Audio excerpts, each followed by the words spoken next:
Habari. Leo ndugu Mswahili, ningependa tuongelee kitu kinachoitwa choice.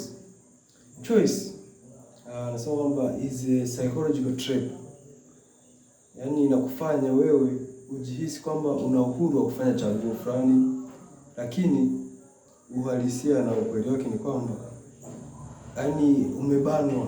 Yaani unafanya chaguo ambalo mtu amesha kufanya uchague kitu fulani, ameshajiwekea wewe kwamba utachagua. Kwa mfano, mzazi anakuuliza utaenda saa ngapi kanisani, unasema nitaenda, unajipangilia wewe muda ambao utaenda kanisani, lakini uhalisia ni kwamba kitu cha msingi ni kwamba wewe lazima uende kanisani. Yaani kitu ambacho mzazi ameshakupangia, ameshakuchagulia na ameshakuamulia ni kwamba lazima utaenda kanisani. Kwa hiyo hata ukisema kwamba utaenda muda gani, lakini the matter umeshaenda kanisani. Tukija hata kwa wafanyabiashara wanakuambia kwamba unachukua moja, unachukua mbili. Mata sio kwamba unachagua utachukua moja au mbili, hamna. Lakini kitu cha msingi ni kwamba wewe ununue.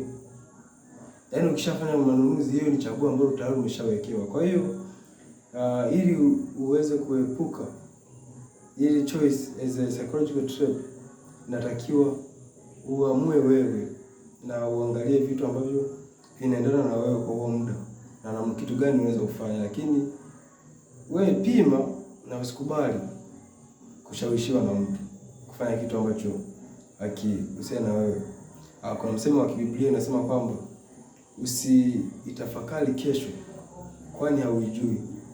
Lakini ukitaka kuishi huo msemo, inabidi ujitafakari wewe na inabidi uelewe unamaanisha nini, kwani watu wengi tunaishi kesho. Yaani kesho inafika, tunaishi kutimiza vile ambavyo tayari tumeshajipangia. Wanaita Thomas Life Coach and Public Speaker.